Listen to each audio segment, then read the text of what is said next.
نوبەداریە هەفبەش دەگەل هێزên Kurdan li Sûriya dest pê dike. Piştî pêtir ji dûmehên nerazîbûnan Îran biryara hilweşandina bi rêveberiya binavê polîsê exlaqî da. û hevdemê yariyên fotbola cîhanê li Qeterê li Edlib a şerî wêrankirî li Sûriya sedan zarok qehremaniya xwe ya taybet dikin.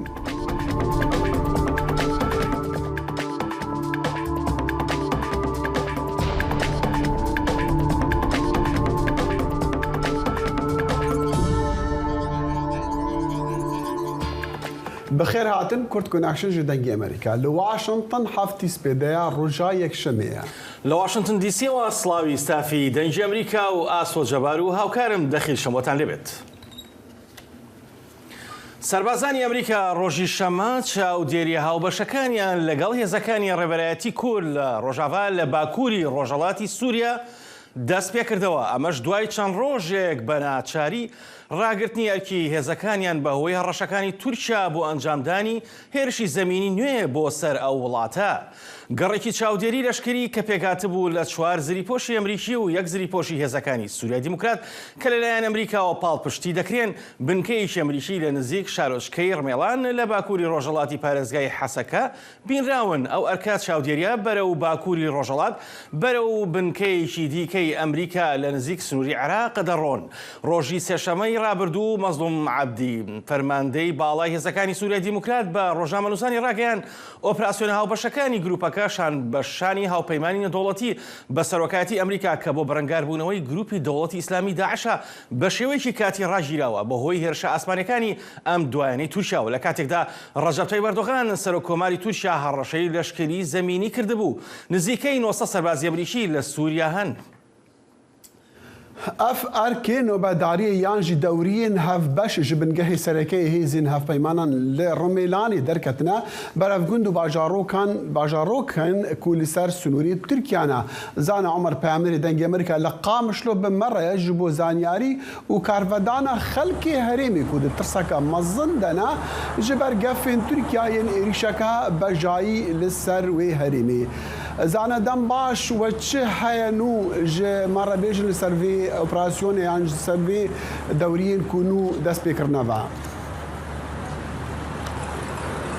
بله دخیل جخوا دورین امریکی ین هفبش لگل هیزن سوریای دیموکراتیک دو چارچوبه کوالسیون نتویی ده اف کتروجا سیاد جاره که دم پشتی گوهاتم و راوستاندن دردکبن ده همان هرم دیگرین او هرم سینوری یه نافچه دیری که هر وحال دورین ایرو به تایبتی لدورین زوین پترولجی گریانه اف دورین هفبش پشتی آگاه پشتی راوستاندنه که جبر ایریشن ترکیه بو هیز سوریای دیموکراتیک را گهاندو بو اف دوره وکار الشر اللي بيجي داعش تي راوستاندن جبر باز جفان جدما دركتنا وان دورين هبش بالقل هسدي وقرا ويد دنافشيت تايبت لدفرين كردي باندورا كيويني اريني برمزن لسر كولانا كردين سوريا هبوغو راحتيه كيتشيدكي نخاصم دنافا ترسا هيغو تركيا جارك دل ايريشكي بجاهي بيغبينا زانه يعني ايريش ايرو جهاتنا كرن تركيا ديار هنك جهه طباران كرنا زيان ويدري هبونا الورزيان وشتي وصهابو يانا بقشتي يرو حتى دما نها بدما قامشلوي بدنگيه الاليه كي هي لي دو چل و شش خال هاتن تو باران کرن هاتن ارمانج کرن لسرانسري سينور بتايبتيج دورا باشوري تلتمري حتى برب عين عيسى غير سبي كوباني وهرمين باكوري حلبي لغوري اگاهي انتكس 4 زاروك دو ده انجام كتنا روكيتن هاونا لباشوري تلتمر لغوندكي 4 زاروك بريندار بونه برين وان يك جوانجي فرغرانه بله زانا اف دورين هافبشن هافبيمانا وين امريكا بهيزن كردان را هناك ترسا خلكي وان دفران كيم كريا جيريشن كو تركيا قفاندك دست بكلوي هريمي کلانا کردین سوریه وکری وی که دبیجن گو دما تفجرا ارتشا امریکا کواليسيوني لسر عرضه هبه حتى جو او هبه لباكور رجلات سوريا او جي وهالوسطى امريكا باورنجو امريكا دقرر البرئي شكي بشاهي يا تركيا بقره جرافان دوريان راحتيه كي برمزن دكولانا كردي سوريا ده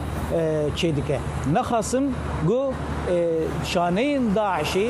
وبتايبتي الكامبين جو مالبات داعش اللي مينا والكرديجهين جو قرتين داعش اللي هنا لدورين كردين فرانيا خو وافاياجي مطرسيه كي تشيدكه جبر ويجي دكتنا وان دوريان راحتيه كي الكولانا تشيدكه زانا غوتارا مظلوم عبدي ادو واشنطن بوست ده بلاوي زان ده هرمي دجي قالك دنگ فدا اللي باندوراوي تشبو خلق تشد بيجل سروينا بكرتي جخوا فيس بي خلق هرمي كردين سوريا اللي سرفي نوتشيا هانكي بهيست او جوتار خوندن يعني اللي قال لك دفران جهاتي بلاكرن وتيد مساجا كردين سوريا جبو امريكاي لغوري كولانا كردين سوريا باش هاتيه شروع فكرن نافروكا مساجي افاغو كردين سوريا هوالبندين حري اي باورن جبو امريكاي ودباب و مرسلا آشتیه پیکانینا آشتی نبرا کردان و ترکان ده پیک بینه و کردین سوریه دیویژن امریکا تقرر لکی پر باش بلیزه بله زان عمر پیامری دنگی امریکا لقامش لو راست خوب بمربو سپاس شاندێکی حکوومەتی هەرێمی کوردستان سەردانی بەغدای کردو بۆ ماوەی 4 ڕۆژ لەوێمانەوە بۆ بەشداریکردن لە داڕشتنی بودجەی حکوومەتی فیدراڵی بۆ ساڵی 2023 لە ڕووی هاوسەنگی و وردەکاری ڕژنووسێکەوە ئایا بودجەی هەرێمی کوردستان یەکلایی دەکرێتەوە یان نا هەر بە کێشمەکێش و گرفتەکانیەوە دەمێنێتەوە بۆ ئەو مەبەستە پەیامنێرمان دڵشاد ئەنوەرمان لەگەڵدایە دڵشادم کاتت باش شاندەکەی هەرێم کێن و بە چ ئەجەندایەکەوە ڕۆشتون بۆ بەغدا و بە تەمای چین ئاسۆ دیارە شاندەکەی حکوومەتی هەرێمی کوردستان کە لە بەغدا مانەوە بۆ گفتوگۆکردن لەسەر کۆمەڵێک دۆسیە کە دۆسیەکان بریتین لەوەی خاڵی یەکەم وەفدەکەی حکوومەتی هەرێمی کوردستان ویستویانە کە زەمانەتێک وەرگرن لە عێراق جارێکی تر ئەگەر کێشمەکێش لە نێوان هەرێمی کوردستان و عێراق دیارە مەبەستم کێشمەکێشی سیاسیە ڕوویدایەوە مەسەلەی دارایی بودجە نەبێتە بەشێک لەو کێشمەکێشەوە جارێکی تر ڕابگیرێتەوە و خواستەکانی حکوومەتی هەرێمی کوردستان ئەوە بووە کە داوای لە 170 بودجەی عێراقیان کردو ئەمە خاڵێک و داوایان کردووە کە بودجەی پێشمەرگە لەلایەن عێراقەوە وەکو بەشێک لە مەنزومەی عەسکەری عێراقی دابین بکرێ و داوایان کردووە کە مەسەلەی نەوت لەگەڵ عێراقا یەکلایی بکرێ و چارەسەر بکرێ و بەتایبەتی و قەرزانەی کە هەرێم عێراق بۆ تۆمەتبارەکە کە لە ساڵی 2014ەوە قەرزەکانیان قەرزی هەرێمی کوردستانیان لایەوە عێراقیش باس لەوە کە کەپاری نەوت و داهاتی ناوخۆ لەلایەن هەرێمەوە ڕەوانە نەکراوە لەسەر ئەم پرسانە کۆمەڵێک پرسن گفتوگۆ و با بڵێ مناقەشە کراوە و ئەتوانم بڵێم وەفدەکە وەکو ڕێکەوتن نەکراوە بەڵام جۆرێک لە لێک تێگەیشتن ڕوویداوە وەفدەکە گەڕاونەتەوە بۆ هەرێمی کوردستان و ڕەنگە جارێکی تر سەردانی عێراق بکەنەوە. دڵشاد هەرێم دەیەوێت چی یەکلایی بکاتەوە بە تەواوەتی؟ ئایا سەرۆک وەزیران و بەغدا دەیانەوێت چارەسەری بودجەی هەرێم بکەن یان نا؟ ئاسۆ لەم دانیشتنەی ئەم دوایەیە ئەم دوایە کە وەفدەکە ڕۆیشتون عێراق نیەتپاکی خۆیان پیشانداوە یاخود ئامادەکاری خۆیان پیشانداوە بۆ ئەوەی کە لەگەڵ هەرێمی کوردستانە بگەنە سیغەیەک تا لە بودجەی ساڵی 2000 لە بودجەی تازە پرۆژە یاسای بودجە پێشەوەی بڕاتە پەرلەمانی عێراق و دەنگی لەسەر بدرێ کێشەکان یەکلایی بکرێتەوە و بەپێی زانیاری کە دەستی ئەمە گەیشتووە ئەوان باسییان لەوە کردووە کە ئامادەن لە 14 بودجەی عێراق کە مانگانە تقریبا نەکاتە ملیار و ڕبعێک دۆلار ڕادستی هەرێمی کوردستان بکەن لە بەرامبەر داهات و نەوت و هەموو ئەمانە یەکلایی بکرێتەوە لەگەڵ هەرێمی کوردستانە و هەرێمی کوردستانیش بەڵام گرفتەکە ئەوەیە کۆمەڵێک مەسەلەی گرفت پەیوەندیدار بە کۆمپانیا نەوتیەکان هەیە کە بەبێ ڕەزامەندی عێراق ماوەی چەندین ساڵە لە هەرێمی کوردستان کارەکەن ئەم پرسە ڕێکەوتن لەسەری کەمێک قورسە ئەگەرچی تاکو ئێستا لە هەردوو لاوە ئامادەکاری هەیە بۆی گفتوگۆی زیاتری لەسەر بکرێ بەڵام وەکەوەی کە من قسەم لەگەڵ بەرپرسانە کرد باس لەوە کەن کە ئەمە قورسە بە تایبەتی کە جۆرێک لە بێمتمانەی هەیە لە نێوان هەرێمی کوردستان و حکوومەتی عێراق لە ڕابردووە چی گفتوگۆ کراوە و چی مناقەشە کراوە دواتر جارێکی تر گەڕاونەتەوە بۆ خاڵی سفر و دەرەنجامی ئەمەش یان سەرچاوی ئەمەش بێمتمانەی بۆ لە نێوان هەرێمی کوردستان و عێراقا. بەڵێ باسی نەوتت کرد دڵشاد هەڵبەت ئەمەیە پرسیارێک زۆر بەلام و گرنگە بینەرانی دەنگی ئەمریکا بۆیان تا ڕادێک یەکلایی بێتەوە. نەوتی عێراق بۆچی لە ناوچەکانی ژێردەسەڵاتی حکوومەتی عێراقیە بە پارێکی زۆر کە ئەدرێ بە خەڵک بۆچی لە هەرێمی کوردستانە ئەو بە پارێکی زۆر ئەدرێ بە خەڵک و هاوکات لە زۆربەی شوێنەکانی شادجارێ دەست پێ نەکراوە. ئاسۆ بیانوی حکوومەتی هەرێمی کوردستان بۆ مەوزوعی گرانی نەوت و سوتەمەنی ئەوەیە کە ئەمە ئەرکی حکوومەتی عێراق نەوت دابینکە بەڵام لەگەڵەوەشدا ئەمان باس لەوەکەن ئەو نەوتەی کە ڕۆژانە بەرهەمی هێنن ڕەوانەی دەرەوەی وڵاتێکن دیارە لە ڕێگەی بۆڕی جەیهانەوە بەرەو تورکیا و لەوێشەوە بەرەو بازاڕە جیاوازەکانی دنیاوان باس لەوەکەن کە ئەو نەوتەی کە بەرهەمی هێنن بۆ زیادکردنی داهاتی ناوخۆوە بۆ تەرتیبکردنی بوجە و موچەی فەرمانبەرانی هەرێمی کوردستان بەکارهێنن. ئەمە پاساوی بەرپرسانی حکوومەتی هەرێمی کوردستانە بەڵام لەگەڵەوەشدا ناو بەناو بەڵێنە دەن کە نەوتی سپی بۆ هاوڵاتیان لە زستان دابین بکەن بەڵام ئەکرێ بڵێن تاکو ئێستا نەیانتوانی وەمە بکەن بەڵام بەگشتی ئەوان باس لەوەکەن کە بەشێکی زۆر وەکەوەی کاوان ئەڵێن سەدا هەفتا بۆ هەشتای بوجە و موچەی فەرمانبەرانی هەرێمی کوردستان لە داهاتی فرۆشی نەوت بەکارهێنن. ئاسۆمەوێ ئاماژەش بۆ بکەم بە پێی ئەو زانیارانەی کە دەستی ئێمە کەوتووە بەهۆی گرانبوونی نرخی نەوتەوە لەم مانگانەی دواییدا داهاتی نەوتی هەرێمی کوردستان بەراورد بە مانگەکانی ڕابردوو زۆر زیادی کردووە و هۆکاری ئەمەش گرانبوونی نرخی نەوتە کە زیاد لە 500 ملیۆن دۆلار لە مانگێکە هاتوۆتە ناو خەزیێنەی دارایی ئەمە جگەل لەوەی پارەی قەرزی کۆمپانیەکانی لێ دەرکراوە. بەڵێ دڵشاد زۆر سپاس بۆ کاتی پێت بەخشین دڵشاد. زۆر سپاس.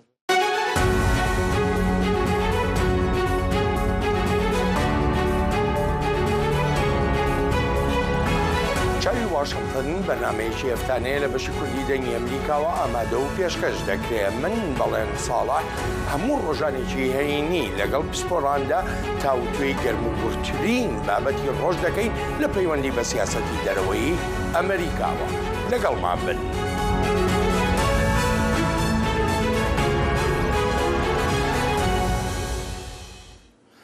لە هەفتەی ڕابردوودا لە ژنێڤ ژنێکی کورد راپۆرتێکی سەبارەت بە پێشێرکاریەکانی کۆماری ئیسلامی ئێران بەرامبەر بە کورد و خەڵکی ئێران پێشکەشی نەتەوەی گرتوەکان کرد و شارەزایانی مافەکانی مرۆڤ سەر بە نەتەوەی گرتوەکانی ڕێکخراوەکانی نەتەوەی گرتوەکان کوشتارەکان و سەرکوتکاریەکانی هێزەکانی ئێران بۆ سەر خۆپیشاندەران دوای کوژرانی ژینە ئەمینی بە توندی شەرمەزار دەکەن هەر لە دەست بەسەرکردن و ڕەفاندن و توندوتیژی ڕەگەزی و سێکسی زیادە ڕۆیش لە بەکارهێنانی هێزدا ئەشکەنجەدان و دیارنەمانی چەندین ژن و گەنج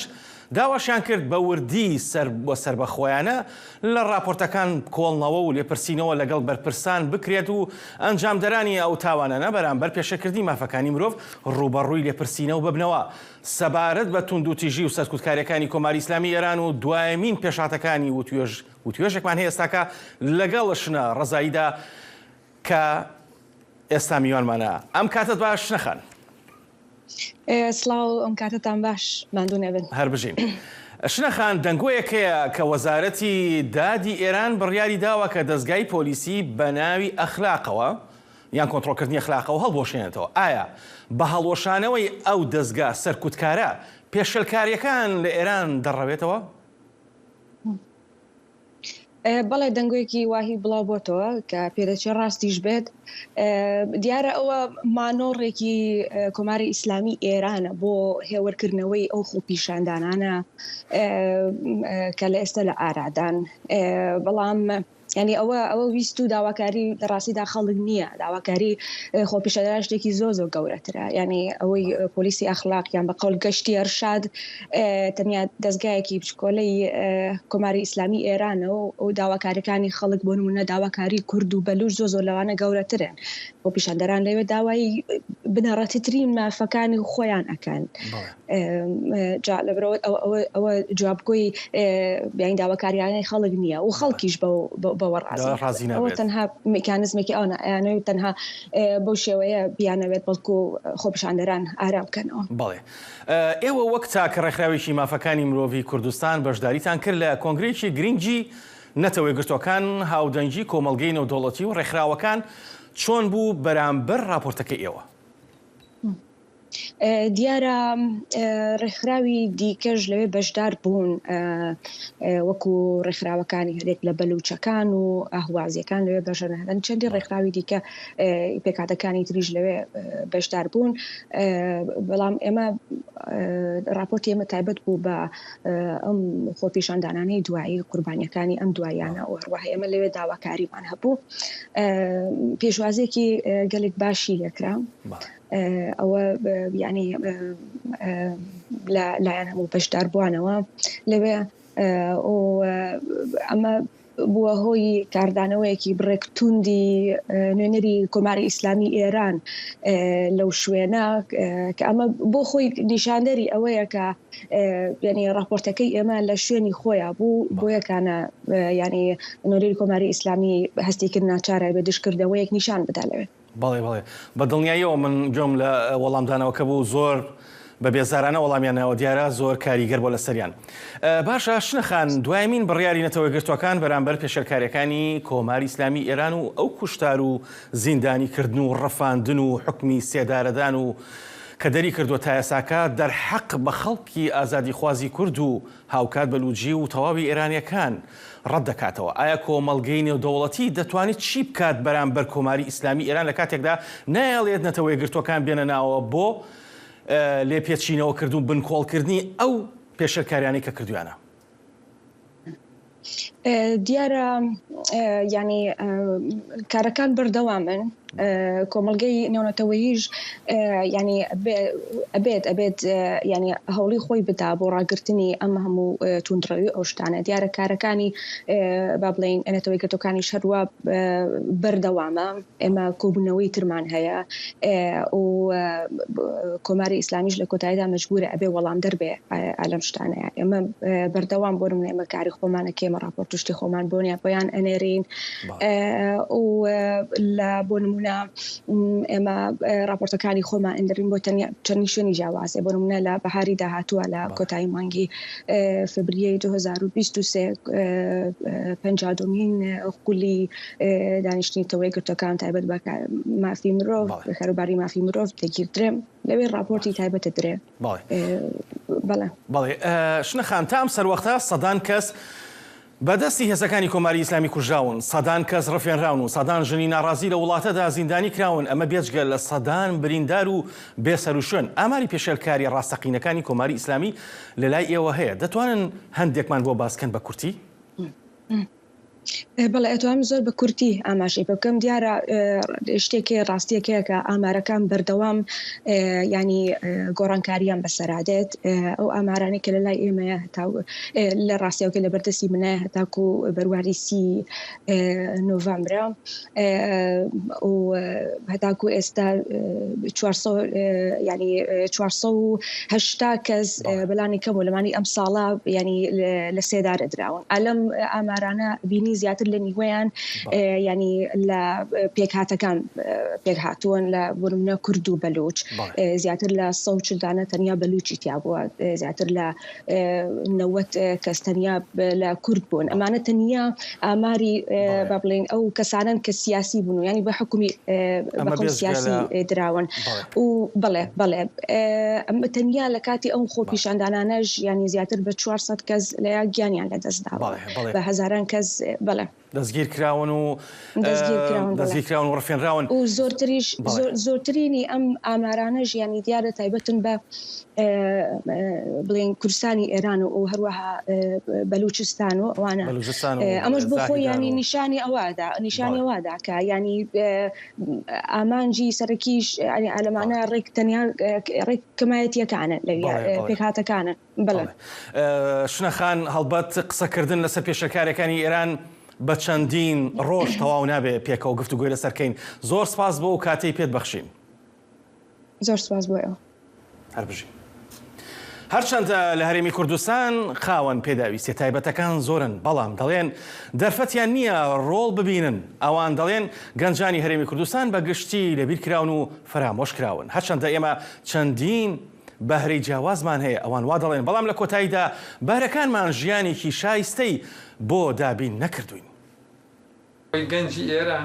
هەواڵشی لەشان ساکە مافخراون جاوەڕێوانی کەمەندان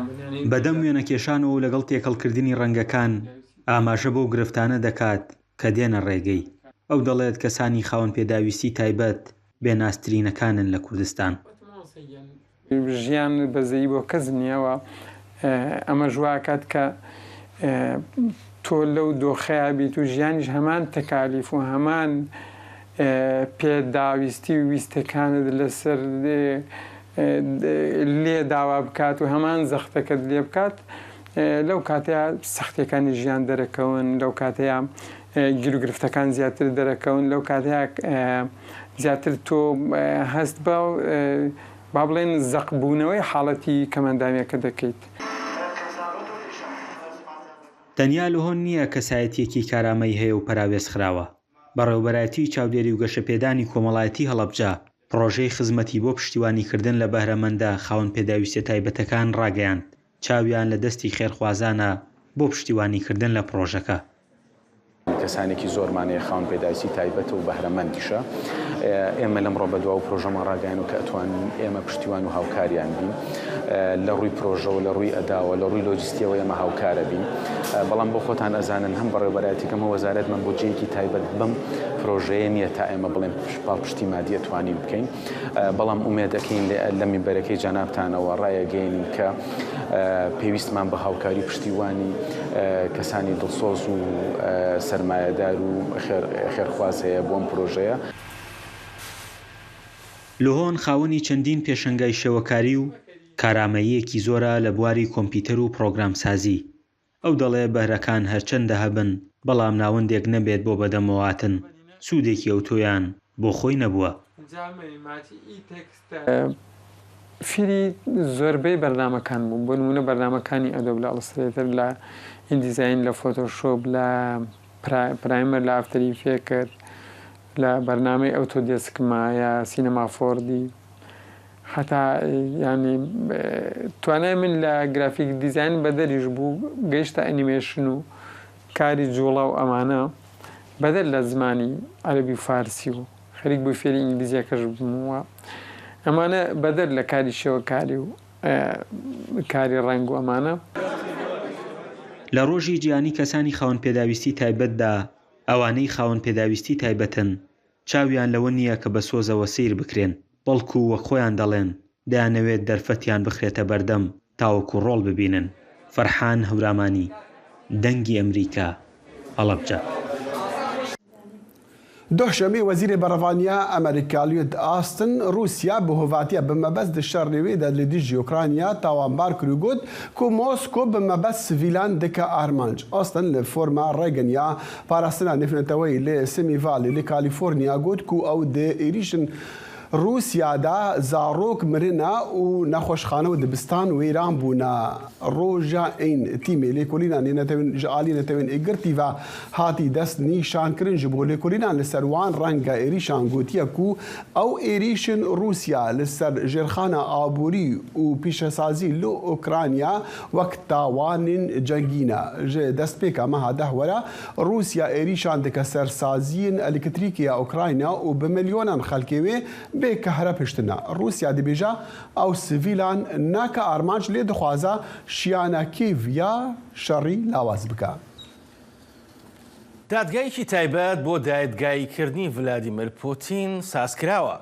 سەرۆکۆماری رووسیا و وەزیرەکانی و ژەنەراڵە باڵاکانی بە تاوانی دەستدرێژی کردن و پێشەلکاریەکان بەرامبەر هێرشە داگیرکاریەکانی رووسیا بۆ ئۆکرانیا ئەم راپۆرتە زانیاری زیاتر دەخاتە ڕوو. اوکراین و هەواڵبەندن وێ دەبێژن کو ێریشا رووسیا یا مەها سباتê تاوانا êrîşkariyê bû ku ji hêla qanûna netewên yekbûyî ve wekî bikaranîna neqanûniya hêzê li dijî dewletek din tê binavkirin. Yekîtiya Ewropî roja çarşemê got ku Moskov divê berpirsiyar be.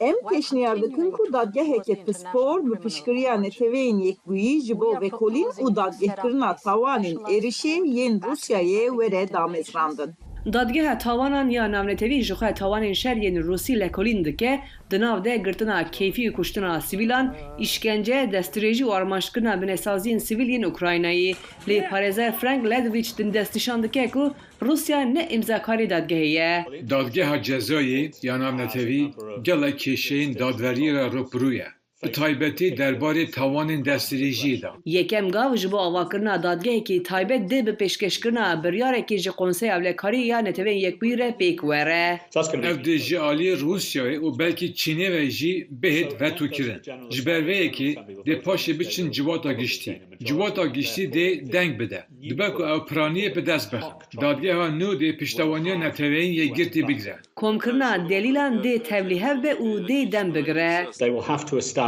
Divêt ew zincîra belgeyan tinavera Putin û hêzên wî yên leşkerî da piştrast bike. Ev dê pir hêsan be. Rusya ısrar kir ku her dadgehek ku lepirtina dagirkirina vê ya li ser Ukraynayê bike dê nereva be. Parêzer Ledviç alîkariya komkirina delîlan li Yugoslavyaya berê kir ji bo dadgehkirina serokê berê Milosevic di 2001 de ji ber tawanên li dijî mirovahiyê. Heman tij hata serê Milosevicê jî. Piştî 2 salan dema ku hikûmeta wê hevdişiya keyfa Milosevic û çeteyên wî ji holê rabû. û ew bi xwatir dawiyê da di dadgeha Heygê hat dadgehkirin. Gelo ev dibe serê Putinê jî em dê bibînin. Cara davên ku dadgeh ji bo lekolîna tawana êrişkariyê hate damezrandin di daviya şerê cîhanî ya duyemîn de di sala 1945 de di dema darozandina Nûrbengê de bû. Alîgirên dadgehê dibêjin ku niha giringek ku Rusya berpirsiyar be. Ji bo Henry Ridgwell rûken eşik dengê Amerîka Washington. نهاجی هێروزەنگەنە دێمە ئاگەهداری بڕێوەچۆنە یاریین فوتبۆڵە مۆندیالên قەتەرê بکە.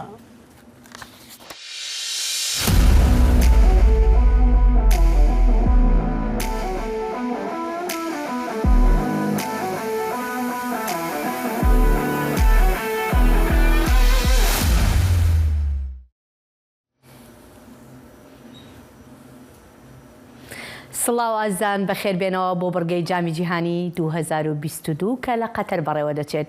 دوێنێ شەما خولی 16یەمی تیمی مۆندیالەکە دەستی پێکرد و هەتا ئێستاش 2 تیم چوون بۆی یاریەکانی چارەکە کۆتاییان مسۆگەر کردووە. ئەمریکا سەرباری ئەوەی یەکێک لە تیمە هەرێ گەنجەکانی نێو ئەم مۆندیالەی هەبوو بەڵام نەیتوانی لە هۆڵەندا بباتەوە. هۆڵەندا بە 2 گۆڵ بەرامبەر بە 1 گۆڵ توانی چوونی بۆ یاریەکانی چارەکە کۆتایی مسۆگەر بکات. یاریەکەی نێوان ئەمریکا و هۆڵەندا یاریەکی زۆر گەرم و گۆڕ بوو و بە بەراورد لەگەڵ زۆربەی یاریەکانی تردا یاریەکی ئارام بوو، فاوڵی زۆر کەم تێدا بوو. هەرچەندە بەشێکی زۆری هاوڵاتیانی ئەمریکا هیوایان هەبوو بەوەی کە تیمەکەیان بتوانێت لە هۆڵەندا بباتەوە، بەڵام منداڵێکی بەڕەچەڵە کورد کە باوکی کوردێکی ئەمریکاییە و دایکیشی کوردێکی هۆڵەندیە و خۆی لە ئەمریکا لەدایک بووە زۆر بە گەرموگوڕی پشتیوانی خۆی بۆ تیمی هۆڵەندا دەردەبڕێت. پاش یاریەکەی ئەمریکا و ئەرجەنتین بە بەردەوامی پاشانیش یاریەکەی ئەمریکا و ئەرجەنتین بە بردنەوەی لە ئوسترالیا چوون بۆ یاریەکانی چارەکە کۆتایی مسۆگەر کرد. یاری داهاتووی ئەرجەنتین لەگەڵ هۆڵەندا دەبێت هەر کامیان بیبێنەوە دەچنە یاریەکانی بەر لە کۆتایی. پشتیوانانی ئەرجەنتینا لە دەرەوەی ستادیۆمی یاریەکەی کە ئەرجەنتینا بە 2 گۆڵ بەرامبەر بە 1 گۆڵ لە ئوسترالیای بردەوە کۆبووبوونەوە بۆ ئاهەنگگەڕان. مسی بە یاریەکەی دوێنێ شەمە گەیشتە 1000مین یاری کە لە ئاسێکی پرۆفشناڵدا بیکات. چاوێکی زۆر لەسەر میسیە و تەواوی تیمی ئەرجەنتینە بۆ گەیشتن بە یاری کۆتایی ئەگەر ڕۆژی هەینی نۆی ئەم مانگە لە هۆڵەندا بباتەوە. ئەوان نزیکتر دەبێتەوە لە وەرگرتنی جامێکی تری جیهانی کە هەتا ئێستا ئەرجەنتین 2 جامی جیهانی بردوتەوە لە ساڵەکانی 1970 و 1986دا. یەکەم یاری ئەمڕۆ لە نێوان پۆڵەندا و فەڕەنسا ئەنجام دەدرێت. هەر کامیان بیبنەوە دەچنە یاری چارەکە کۆتایی یان خولی 8 تیمی. پۆڵەندا هەتا ئێستا هیچ جامێکی نەبردوتەوە، بەڵام فەڕەنسا 2 جامی جیهانی تۆپی پێی بردوتەوە لە ساڵەکانی 1998 و 2010دا.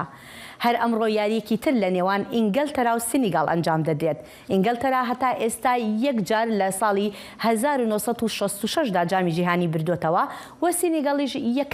یەکێکە لەو تیمانی کە بەم دواییانە بەرەو پێش چووە و ئاستی بەرز بۆتەوە. ئارزوو مندانی تۆپی پێ لە سەرانسەری جیهاندا پشتیوانی خۆیان بۆ یاریزانی بەناوبانگی پێشووی بەرازیلی پێڵێ دەردەبڕن لە کاتێکدا هەواڵی تێکچوونی باری تەندروستی بڵاوبووەوە. ئەو وەرزشوانە تەمەن 82 ساڵانە ڕۆژی سێشەممەی ڕابردوو لە نەخۆشخانێکی ساوپۆڵۆ مایەوە بۆ وەرگرتنی دەرمانی شێرپەنجە. هەتا ئێستا نە نەخۆشخانەکە و نەخێزانەکەشی نەیان گوتووە شێرپەنجەکەی چەندێ بڵاو بۆتەوە. پێڵە یەکێک بوو لە یاریزانە بەناوبانگەکانی بەرازیل کاتێک لە ساڵەکانی 1958 و 1962 و 70دا جامی جیهانیان بردەوە. بەڵێ ئازیزان هەر سەبارەت بە یاریەکانی جامی جیهانی تۆپی پێی 2022 لە قەتەر ئێستا میواندارێتی ناوبژیوانی نیشتیمانی دانا کاکدانا کەریم دەکەین. کاکدانا سپاس بۆ کاتەکەت کە لەگەڵماندای. با سەرەتا بە یاریەکانی دوێنێ دەست پێ بکەین. با لە یاریەکەی ئەمریکا و هۆڵنداوە دەست پێ بکەین. یاریەکی گەرم و گوڕ بوو تا ئەندازەیەک لە نێوان ئەمریکا و هۆڵندا. بەڵام کاکدانا دەمەوێت بزانم یعنی تیمەکانی وەکو ئەمریکا کە تیمێکی تەواو گەنجی پێک هێناوە ئەمریکاوە لەم دواییە دەبینین ینی چۆنەڵەی لە وڵاتە یەکگرتوەکانی ئەمریکاش خواستی بینینی تۆپی پێ زیاتر بووە بە بەراورد لەگەڵ ساڵەکانی پێشووتر. بەڵام تۆ ئەو کەموکڕیانی تیمی ئەمریکا لەکوێیە ئەبینی؟ بۆچی تیمی ئەمریکا ناتوانن لەو ئاستە زیاتر بڕۆن؟ ینی دوجاریش کاتێکە هەر زۆر پێشکەوتن هەتاوەکو چۆنەڵەی دەورەی هەشتیمی ڕۆشتن. بەڵێ سلااو هێرۆخان ڕێز و خۆشەویستیم بۆ بەڕێستان و بۆ بینەرەکان. لە ڕاستیە هێرۆخانەرۆک و بەڕێزی شارەتت پێەیە تیپی ئەمریکا تیمەکان بە شێوەیەکی گشتی تیمێکی گەنجن و هێشتا خبریان بڵێن پێویستە بۆ ئەوەی کە بتوانن لە پاڵانێتیشی وەکو پاڵانێتی جامی جیهانی و تیپەکانی ئەوروپا هێرۆخان بەڕاستی من ئەوەی لەم چەندین ساڵی کە لە دەروی وڵات و بەتایبەتی لە تۆپی پێ و لەم بوارەیە کە زۆر تیا پرۆفیشۆناڵانە بە بەردەمی سەیری یاریەکانەکەم و سەیری یاریزانان ئەگەر سەیری بۆ نمونەتی پێش وەکو هۆڵندا یا بەلجیکا یا هەموو ئەو تیپانەی تر ئەمە لە ڕۆژ و دوو ڕۆژێکا دروست نەبووە لە مناڵیەوە لە تەمەنی 5 ساڵیەوە ئەم یاریزانانە متابعە ئەکرێن و دروستیان ئەکەن و ئیتر بە هەموو شێوەیەک وان لێ ئەەکەن کە زۆر حازر بن. بەڵام ئەگەر بگەڕێنەوە بۆ تیمی ئەمریکا هیچێکە لەو تیمانەی کە هەروەکو جەنابی ئیشارەتی پێەیە لەم چەند ساڵانەی دواییە تۆزێک زیاتر ئەوان گەڕاونەتەوە ئیتیمان بە تۆپی ئەیەن لە یەکێک لە تویتەرەکانی جۆ بایدن ئەڵێ سۆکەر دوێنێ لە دوای یاریەکەی بە هۆڵندا و ئەمریکا جوابیان ناوت ئەوە ناوی سۆکەر نیەوە پێڵەن فوتبال. بەڵێ چونکە فوتباڵی ئەمریکی هەیە فوتباڵی ئەمریکیە کە لە ئەمریکا بەوەیان ئەوترێ فوتبال بە فوتباڵی ئەمریکا زۆر بەناوبانگە لێرە. کاکدانا با بچینە بابەتی ئەرژەنتین یەکێکە لەو تیمانەی کە ئێستا چاوێکی زۆری لەسرە بەتایبەتی ئەگەر لە یاری داهاتووی لە با بڵێین لە هۆڵندا بباتەوە چاوێکی زۆر لەسرە بچێتە فاینەڵ. باشە تۆ پێت وایە ئەرژەنتین بڕواتە ئەواسە یان هەندێک ئەڵێن ئەرژەنتین ئاسان هات ینی تیمەکانی کە ڕوبەڕووی بوونەتەوە هەتا ئێستا بە بەراورد لەگەڵ ئاستی ئەرژەنتین تیمێکی با بڵێین لاوااستر بووە لە ئەرژەنتین. بە سێری کە هێرۆخان تیمی ئەرژەنتین لە سەرەتاوە کە هاتن بۆ پاڵوانێتی جامی جیهانی نزیکەی 36 یاریان ئەنجاما بوو یەک دۆڕانیان نەبوو لە هەموو ئەو پاڵوانێتیانەی کە بەشداریان کردبوو بە 36 براوە هاتبوون هەر بۆیە لەگەڵ گەشتنیان بۆ قەتەر وەکو لە یەکێک لە هەرە پاڵێورەوە باشەکان کە تا ئێستاش لەو ئاسەیە بوون کە ئەوان یەکێکە بن لە تیپەکانی با بڵێن چوارگۆشەی زێڕین و دۆڕانەکەیان بەرامبەر سعودیە تۆزێک ئەو با بڵێن تەرشیحاتی بۆ هێنانە خوارەوە. بەڵام ئەوە بوو وەکو جەنابیش دەڵێ وردە ئاستی تیپەکان لە گروپەکانە بەو شێوەیە دەرناکەوێت هەرچەنە ئەو ڕاستێژەیە ئێمە ئەگەر سەیری هەردوو گروپەکە بکەین ئێستا گروپی با بڵێن گروپێک لەو بەرە گروپێک لەمبەر گروپەکەی ئەم بەرەوەی ئەرجنتین و بەرازیلی تایە بە با بڵێن ئەگەر مقارنەیەکی بکەین لەگەڵ گروپەکەی ئەولایە سەیری بکەین لەولا 6 تیمی ئەوروپی کەوتونەتە بەرامبەریەک و 2 تیمی با بڵێن ئەفریقیش لەو بەرەوەن. بەڵام لەم لە تیمەکەی ئەملا با بڵێن لە گروپەکەی ئەرجنتین و بەرازیل هەر سێ تیمە ئاسیایەکە ژاپۆن و با بڵێن ژاپۆن و کۆریا و ئوسترالیا کە ئێستا لەگەڵ ئاسیا یاریەکە ئەوانیش کەوتونەتە ئەو بەرەو لەگەڵ دوو تیمی ئەوروپیان لەگەڵایە کەویش هۆڵندا و کرواتایە. بەڵام ئەمە تیمەکان زیاتر لە یاریە کە ئەڕوویتە سەرەوە تەمەنە بێ ئاستە بەرزتر بێت چاوەڕوان ئەکرێت تر بەڵام تۆپی پێ بدەن بە تایبەتی لەم پاڵەوانێتیە ئەوەنە ئەنجامی چاوەڕوان نەکراوی تیا بوو بۆیە بەوا چاوەڕوانەکرێت کە بەرازیل و ئەرجنتین لە چوارگۆشەی زێڕی نابەریەکەون تەوان وەکو جەناوی شارتی پێیا دوای ئەوەی کە بڵێن ئەرجنتینە بێت لە هۆڵندا بێتەوە ئەو لا بکات. بەڵێ لەولاش با بزانین ئایا یاریەکەی نێوان سنیگال و فەڕەنساژ ینی چی لێ دێ کامیان ڕوبەڕووی ئەبنەوە لەوێەوە. کاکدانا دەمەوێت بێمە سەر بابەتی ناوبژیوانەکانی ئەم مۆندیالە. دەزانم تۆ خۆت شارەزاییەکی زۆرت لە بواری ناوبژیوانیدا هەیە، دەمەوێت هەڵسەنگاندنێک بۆ ناوبژیوانەکان بکەی ئەگەر بکرێ بە کورتی بە تایبەتی دەمەوێت سەرنج بخەمە سەر ئەو تیمەی کە یەکەم جار تیمێکی ژن چوونە ناو گۆڕەپانی یاریەکە و یاریان کرد لەوێ چۆن هەڵیان سنگێنیت؟ بەڵێ هەروەکو ئەزانی هێرۆخان ئەم جارە یەکەم پاڵەوانێتی مۆندیال کە ئافرەتان بتوانن دەوری تا ببینن و ناوبژیوانی ناوەڕاستکەن کاویش ستێفان فراپی فەڕەنسی توانی ئەو یاریەی کۆستەریکا و ئەڵمان شێوەیەکی زۆر جوان و شێوەیەکی زۆر باش و بە ئاستێکی بەرزەوە بەڕێوە بەرێت. بەڵام ستیفان فراپارت لە 2009 با بڵێن ئەستێرەی ئەم ناوبژیوانە گەشایەوە دوای ئەوەی کە توانی یاری فایناڵی ژنان لە کەنەدا بەڕێوەبەرێت لە نێوان ئەمدا و ئەمریکا ئەوی لە یاری فایناڵی ژنان. دوای ئەوەش پاڵەوانێتی سوپەر ئەوروپای بەڕێوە برد لە ئیستانبول لە بینی لیڤەرپول و چێلسی ئینگلی. دوای ئەوەش لە تەفیاتی با بڵێن یاریەکانی پاڵاوتنی جامی جیهانیش یاریەکی بەڕێوە برد و یەکێک بلەو چانسە باشانە. بەڵام ئەوەی کە جێگەی سەرنجە بۆ من لەم پاڵوانێتیە هێرۆخان بە شێوەیەکی گشتی ئەگەر سیرەکان بکەین یاریەکان زۆر خاوێنن. نمونە ئەو یاری کۆستەریکا و ئەڵمانیا تەنها 19 فاوڵیتیا بوو و یەک کارتی زەرد و یاریەکەی لەگەڵ ئەوەی قۆناغی با بڵێن دوای قۆناغەکانی یەکەم یاریەکەی ئەمریکا و هۆڵندا بە شێوەیەکی گشتی 18 فاوڵ و 2 زەردیتیا بوو کە ئەمەش ئەم ئازبەرزیە و گەڕان بە دوای یاریکردنە و ئەمەش زیاتر بەڕاستی هێرۆخان ئاسی یاریزانان و پاڵوانێتێکە پیشانەیە و ئاسی بەرزی ناوبژیوانەکان کە ڕاستە لە کۆی 100 ناوبژیوان 36 ناوژان و ئەمڕۆ یەک شتی بەسیط ئەمێ ئیشارەتی زۆر بە کورتی کاکداناتکایە فەرموو. ئیڤان پارتۆنی سلڤادۆری کێچێکە لە هەرە ناوبژیوانە گەنجەکان ئەمڕۆ یاریەکەی لە دوایی دووەم یاریان ئەو بەڕێوەی ئەبات لە پاڵوانێتەکە بمورانە بەڵێ زۆر سپاس کاکدانا سپاس دەکەین بۆ کاتەکەت سپاس. ئازیزان لێرەشدا دێینە کۆتایی ئەم بڕگەیەمان و دەگەڕێینەوە لای هاوکارانمان ئاسۆ و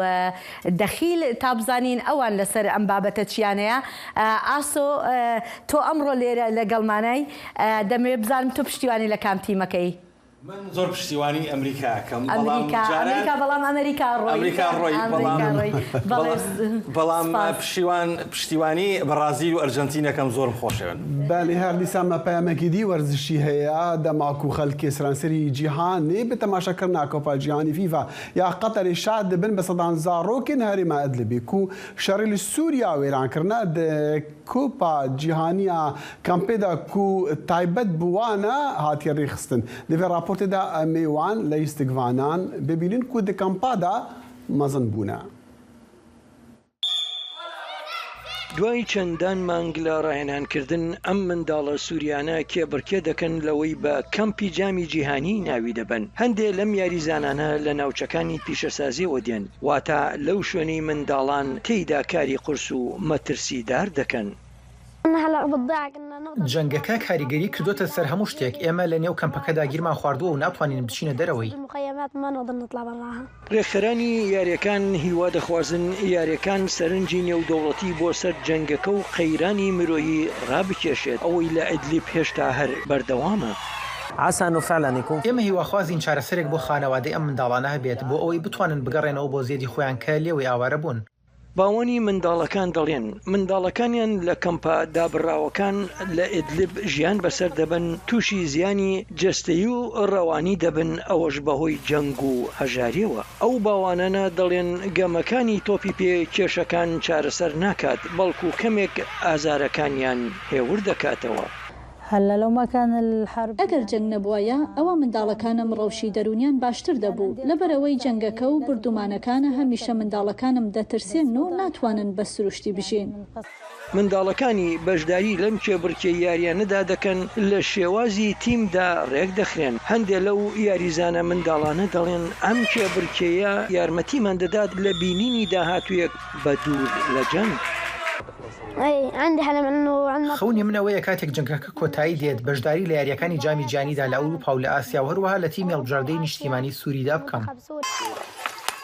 بەڵام بۆ خانەوادەکان لە باکووری ڕۆژئاوای سووریا وەرزی زستان وا بە خێرایی دەگاتە لایەن نەتەوەی گرتوەکان دەڵێت بەرزبوونەوەی نرخەکانی کاڵا و گۆڕانی کەش و هەوا و کەمبوونەوەی کۆمەکی نێو دەوڵەتی هەموو ئەمانە زستان سەختتر دەکەن بۆ هیدەر مەردۆک سمکۆ عەزیز دەنگی ئەمریکا.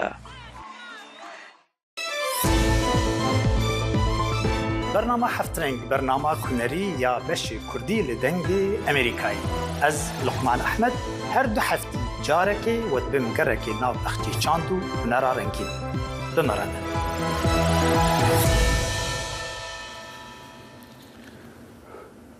کوم جوینا 15 یا فورما نتوین یگرتی لسر پرسگریکن که مانیان لگوری بریارا انجمن مافی مروفان بری دو روزان لیک و دوی وی معی انکو ده و پر هات لدار خستن مجارا کوم جوینه پیش و برن پیدا چون و ریفورم در راگهاندن سی سالیا نتوین یگرتی دابو لسر مافی که مانیان مجارجی لسر مافین جواکن نتوی و اتنیکی بود دوار پراکتیک دجواری درفت و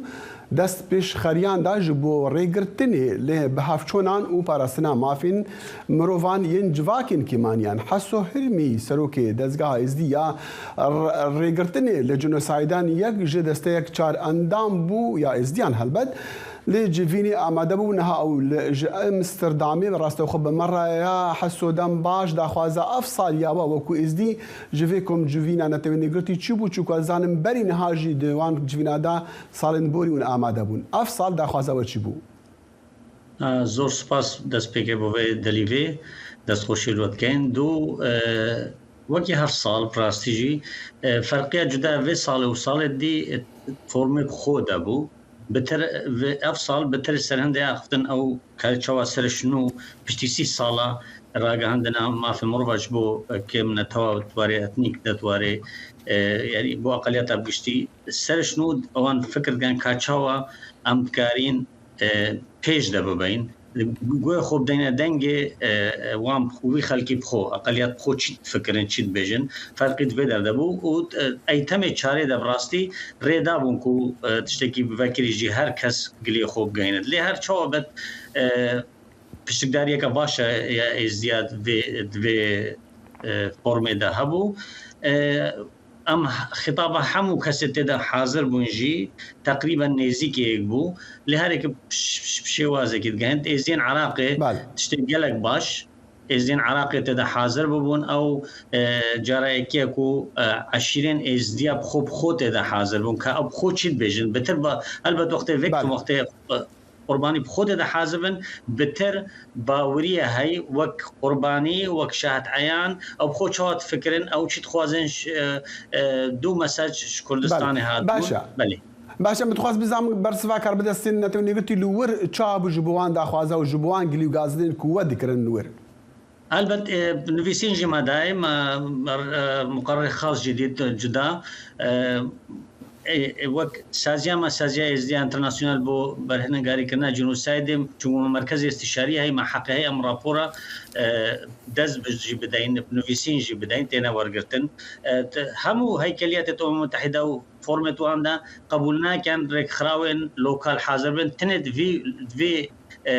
فرمی دا رد دانا يعني ريك خراو كمال لوكالجي افضل خوازيد ما وكم خلق جيبت خوش كان ريبت خوش كان خلق بزورنا جيخو امنيات ويدر باش بت اف بيش سر شوين ازياد لي قرين سربت كان حكومه عراقي بتطوي تعويض ذات واري هاري كاريدا واري تايلا نجددا كومكا يعني دا خوازيان دستوان كان آلية في شكل داخل اف كومبون چبو پشتی نو هتا هیواسه ده چند نقاشات هذه نکرن همه ده کنه توصیات ادگرنگ ده جوار گرن و هیواسه دت مارس رونشنا 52 یا مجلس حقوق انسان دلدار یا دلدار خستن هنگی دلودر جی نقاشات سری کنن بشکل که قانونی ده ایت روانه کرن جبو جميع ما الأمم المتحدة دا كوبنا قرار بو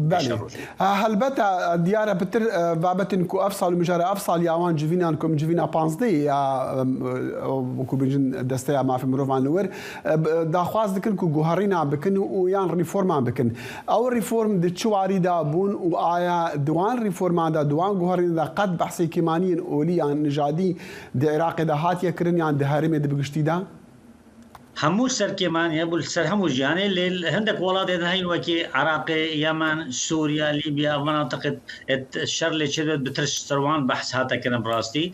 بجاي ده سر هندي قالك اخفتن او كسيت ما في مربط باريزن تايبت كمان يا بيسر وشو يعني تعدلوا عند ده كان شوادي قانونا كده شكلن هر چند يعني مقرره كهيجي لي بتر ما في وان جيبتا بارستن دو القشتي جرانيه قشتي سر هم واخذ بس جرانيه كفت سر راستي سوريا وعراق قلق السروي نقاشات كرن دولتها قلق إيران وروسيا وتشين قلق دجي داخوزين ان فان اقليات در كافتن عند ولاتن ديمقراطي بتر پشتاوان گتن کو بتر گداريا دنگ قربانيا بتكن او خوب بتر گداريا وان كسيت تمثيل وان اقليات تابعنا كرن يعني ديتنا من بنگاوك باش بو اسيفيت كم اگر تو رب ده سكدي بيجم كده فرمو بس بكورتي تشكو بسياره هذا ما هي منها فرمو طالبت أفسي صارت شوي أف إعلان ما في مروفا يجيبوا أقليات بقشتي هجدي يعني كانوا نايك نوتوديا شوي أو خوازن جوهرينة تدا شوي بتر أقليات بدنا بيش دوار سياسي دوار ديمقراطي ما في مروفا دحمورا هذا الشيء دي مدري سر إزديا بجم راسي قضية كجلك مازنا جلك باجبو إك كساتيت معروفة شنقال بنافي عشري شنقال آخوي تشتى أسيفيت كمش إزديا وقت شنا هيرا إك اتكيت وبروتوكول وتزانن شواد مساج خو گهن مساج زك گلك مازنا لي او كاسيت هاتين فيجاري عندك كماسي دري خستن نزانين نقطه النظام شا نزانين يعني تصور بيكي نزاينا بكملاوي شباب كملاكدي بارحال افناك شيء ما يا كاك حسوكي شاوان كساكو بجداد بمدخاز مادام وي استيبين مادام تا يعني بسيارك جمدرسكر يعني او شاندي ونشاركز بندري لسرچبنا ما يبو كي او كسنا حل بجارتن مثلا طبعا ام الويدر كشتينك براستينا مثلا الشاندي ما ام خو هرد لينا منو ما دايمي نيويورك وفيينا وجنيف وكري خراو بس اودي هاتين تريا ريك خراوره وام هر كجيت كارنا بخوب نفيست هكا شرط ومرجل قال لائحه حقوق انسان بين قبول كرن ازدي بنا ازدي بتر اقليات بن ايصالات تشتلي زيدابو يردابونا حكومات اللوكال جي يعني لا وزارة خارجية هذا بوزارة خارجية حكومات اللوكال منطقة جداش كشمير كردستان الدريديت كارن حاضر من او تشكين باج وديتنا من دا بتر دنجي حكومات اللوكال جبتي يعني معيار او رك خراو تسجيل قريبا ولاتا اجازه وانا باشا د شاندي ودا او ديارة بيرديان نوينري حكومة هرمي بو چونكو اوي وظيفه حكومتي هيا د كامبان دادو بله اوش قبل دايره هجره ومهاجرات هوكي بو رابور قباشينا بو قالك احصائيات وسر كامبا قشتي تشد باشتي ده براستي وباوي جي باو ازبيرو مديد او تمثيل حكومه الودري حاسو هرمي سروكي دزغاي زيان يا ريغرتني للجنوسايد دي امستردام راستو خو بمره بو قالك سباس زور سباس بوجي ونافندا عثمانيا نفنتوي ISS بأواكي سركتي شش ريسكن انرجيا روجي ينو بنافندا عثمانيا جهاني وغريدان دو شموي دو سازين عثمانغر دو زاناين عثمانغرين NSA دما ريفاتشونا فالاهيا دلمكو اول فالاهيا عثماني بدريفاتشون كو زدتلي حفت دمجميران فاكيشا وان او سازي بنافندي وغريدان ديارا بحني ودريجا هي في سازي نه متر يعني كو سازين هاتنا غريدان كهرباء نه متر ب 6 متران بو هەر شاد و بەختەوەر بوون تا بەرنامەیەکی دیکە بە یەکتر شادەبینەوە تا بەرنامە سبەحی یاکورد کونەکشن خدا حافظ